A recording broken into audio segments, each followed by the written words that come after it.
I don't have time for this bullshit. Ha! Bullshit, bullshit, bullshit. All this guy ever does is BS. Anyway, it's time for another edition of BSN with Big Nate.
That was the Matt Irie Band, Coastal, on another edition of BS with Big Nate. And I mean, by now you know how this works. And this is someone I'm excited to talk to. First of all, because there's a unique scenario involving this, and we'll get more into that in a little bit. But all the way out in Phoenix, joined by Matt himself. Matt, how are you?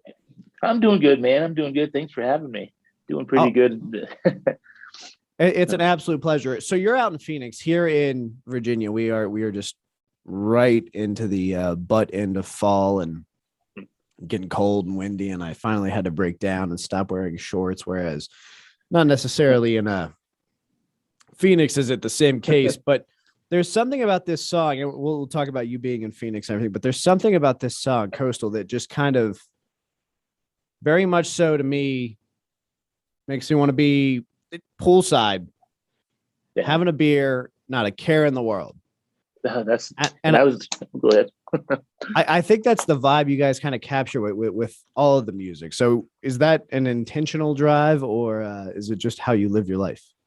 It's a little bit of both. I mean, when we go in to record, I mean, we really don't have a set plan other than, we have an idea for a song, then we'll, however it comes out, like I'll start, it's sorry, it either starts out with a riff and then, I'll come up with a harmony or, we'll with a drum pattern and then vice versa will follow. So, we don't go in saying like, hey, we're going to write a, like Southern rock song or, we're not going to do a reggae rock influence song or stuff like that. We just go in with an open mind and however it comes out, and we'll do demo after demo until we finally get what we want. And you kind of hope that other people will enjoy. you kind of hope that everyone else will be able to relate to the sound you're bringing and everything. But that song I'd wrote probably around 2009, and we did like an early version of it, and we finally went back and did the full band. Because I mean, we started out doing this. It was just me and a friend of mine who was the producer down in Greenville, North Carolina. So being able to really give these songs, I guess, new life was a really cool thing. And when you have a group of diverse band members like I do, it's always fun to see what we're going to come up with. And that was one of the songs I really wanted to bring back. I just, like you said, the laid back vibe of it was it was too good to pass up on. So, we brought that back into the mix and it just kind of worked out really well for us. So that's where we're at with that one right now. So there's something you said in there that kind of stands out to me. Of course, you and I were kind of talking off air, if you will, about Blue Ridge Rock Fest and how you guys didn't necessarily fit the whole mold of the lineup, but you guys had something that's accessible for everyone. I feel like, and I don't know how you're going to feel about this, but I'm going to say it anyway, because it's what I do. You guys are like the Chex Mix of music. Yeah. There's something in there for everyone. God forbid there are people who like the bagel chips, but you got something for everyone. You got the Chex, the pretzels. It's all, and it just goes together so cohesively. And I think that comes from the tangible decision to not, consciously sit there and try and label something and go like, hey, we got to go this country route. We got to go this, to kind of just let it, hit what it is. And it feels much more natural and sincere to me. Yeah. Okay. So I do have to ask though, kind of you personally, what was your background in music and how did you end up where you're at now? I mean, it's kind of, man, I tell you, that's a loaded question. Because, you always have like these ideas of, who you're listening to. And I go through phases. I mean, growing up, kind of went from a bunch of beach music, Southern rock. Then I got introduced to reggae, probably early teens. And it was actually the Peter Tosh record to legalize it. And I mean, clearly I'd heard Bob and all the others, but I mean, Peter Tosh, that album kind of opened up my ears to a whole nother element. And, really like that whole sound. And, like I said, growing up kind of like the Jimmy Buffett sound and all of that, Jack Johnson, G-Love and the Special Sauce, you kind of take a bunch of that's already like amazing music and really laid back. And then you introduce the reggae elements and it's, it's like you said, just a mixed variety of everything. And, it only grows over the years. So, I mean, right now, the playlist has been like Incubus, Ryan Bingham, Whiskey Myers, stuff like that. So it still bounces around and it's just, I just have fun with it. I mean, honestly, go in and, write some fun songs. And I've always been pretty crafty with coming up with hooks. So that's always been a really cool thing is being able to write a really cool hook and then just kind of go around. And, if that comes first, I just kind of work around it. So it's I'm all over the place. That's the best way to put it. That is the best way to put it. No, I appreciate that answer because it's a conversation I have pretty regularly that It's kind of important to me. Like I look back in high school, like I was metalhead, like that was my primary focus. That was pretty much all I would listen to. And between now and here we are, like 13, 12 something years later, and I'm all over the place, like kind of like you are. It's like a dartboard. You could throw it one day. I'm listening to the National. The next, it's going to be Lamb of God. And then for whatever reason, for good measure, we're throwing Churches or Metric in there. Like it's all over the place. And I think that's what makes the sound you guys have so easy for me to, kind of grasp onto is there are all of those different elements in there. Like there are those points where it's like very obvious, like, okay, here's the reggae influence, but then there's like 90s alternative just oozing throughout the track as well. Oh yeah. And it doesn't come across in a way that's cheesy or like, so I'm going to say this, and I'm probably going to get flack in the comments, but 311 and Sublime, both to me, sometimes get a little too aggressive with the reggae sound, and it sounds like they're faking it. Yeah. Whereas this has a much more natural vibe to me. And I don't know if it's, where they set out to, hey, let's write a Sublime song today, or let's write a 311 song today, or if it's just that you guys are really that sincere. So I think that's something that's kind of incredible to have, kind of captured that with a song that, you've kind of had in your roster since 2009, you said? It was around there. It's right. That was after it came. I got up, and the story with that, got up after a night we played, and we were finishing up some solo stuff, and that was after one of the last songs I wrote. And after a night of whiskey, drinking, and beer, I got up. It was like 9 a.m. and wrote that whole song. So the whole start of that, waking up hungover again, like that was kind of that's truth. So everything about that song, the songs are real, and I think they come from a real place, and I think that's what makes the difference with music is you can tell when something is real and when something's just kind of, it's like, oh, I woke up hungover. Like, you got to make people, you want to sell your music to, not, I don't drink as often anymore, so it's kind of at the same time, putting out a song about being hungover, so a lot of people are like, oh, you guys aren't in your 20s anymore and blah blah blah, but it's like, it's a fun song. It's like, what does it matter? We've all been there and had those mornings you wake up just ready to do it again, honestly. But exactly, it's very relatable. There was something else I kind of wanted to talk to you about, and it was another thing that we talked about off air that I didn't realize. I actually had to pick your brain a bit on it, but of course, the reason I started this whole series was because of the pandemic, because bands were having to cancel shows and people working remotely. So, kind of just give them something to do, something to watch, and it's kept up ever since. Now, you guys were kind of working on separate ends of the country before the pandemic even began. Yeah. So first, you're in Phoenix. The rest of the band is in Greensboro, correct? Yes, sir. Okay. So at what point do I've got to move to Phoenix, but I still want to keep this going. At what point do you feel secure, in that decision that this is all going to work, the pieces are going to come together? Man, that's a good one. It's just one of those things where it's like, since I've started doing this, it's, you feel, after a while, you're like, all right, this is a hobby. And then it gets to a point, it's like, all right, you keep investing a little bit more. You keep, the shows keep getting bigger, the festival's getting bigger, the the fan base is starting to grow slowly but surely.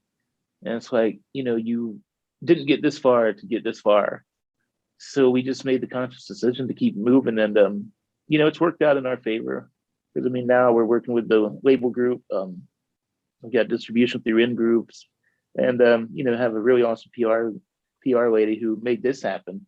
So it's like, wow, when you never expected to get this far, it's it's just all kind of you just let it flow naturally, honestly.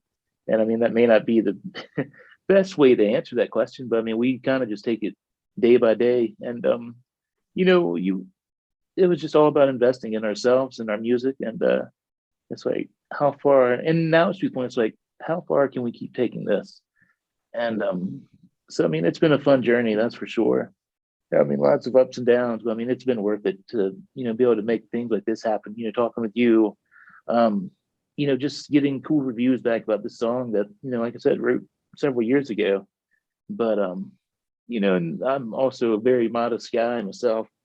So it's, not your typical rock star ego or no attitude or anything like that. It's just what you see is what you get. And same as with the music. It's like, what you hear is what you get. Like you're gonna that same person on the song is who you're going to see at the show, who you're going to, talk with afterwards. And I mean, it's just a really fun time. It's like we don't plan on stopping anytime soon right now. I love that answer. I can't say that I was particularly looking for anything because the whole goal is to have a conversation about it. But I mean, that is the perfect answer and kind of emblematic of the sound even is that it all kind of just is organic. If you let it come to you, it will. Yeah. Don't give up on it. Life's a journey. So I absolutely love that. So I do want to ask what's on the horizon, what's coming up next? We have a new single, we haven't announced yet, but I'll tell you, it's called Run To. And that's one I actually had wrote for, and it's, it never happened. So I really probably shouldn't talk about it. But I wrote a show for a certain vampire, or I wrote this song for a certain vampire show several years ago. But by the time it was submitted, it was far too late. But the song was based around mental health awareness. And now, mental health is a bigger, really big topic. And I mean, it should have been big for a very long time. And when, brought into the public eye more so than it has been. So, we decided to release that as the next single. And that one's called Run To. I believe we're pushing for December release. And, it's a bit more serious as far as lyrical content. And I mean, overall, the layers in the song, it kind of tells a story. So, want to bring more awareness to mental health and, let everybody know that sometimes it's okay to not be okay. And I mean, it was a pretty deep song for all of us and more meaningful. Not that Coastal wasn't meaningful, but, having a song like this opposed to Coastal, it's like, wow, these are, light years apart. Yeah, it's two very different dichotomies. But yeah. I mean, that's exciting. It's something to look forward to. I'm going to have to have you on again in December to talk about that. And see, is that a palm tree behind you that I see? That is. Yeah. And that's the weird thing, you get like these coastal climates here and palm trees in the yard and cactuses in the yard, but there's no ocean. I mean, You got to go to San Diego to, I think San Diego is the closest, like 5.5, 6 hours. So it was kind of like going to the Outer Banks from, where I used to live. But I mean, that's the one thing, you really can't say, hey, I want to take a day trip to the beach as, like it was living in Greensboro, where you could go to, Myrtle Beach or Wilmington and come back in the same day if you wanted. But that's one of the few palm trees in the yard. Yeah. Well, Matt, it has been a pleasure talking to you. I look forward. Like I said, if you're interested in coming back on, we'll talk again in December about Run To. But give the Matt Irie Band some love and check out Coastal. It's out now. It's a lot of fun. Yeah, dude, I appreciate it, Nate. Thank you. My pleasure. All right, man. Peace.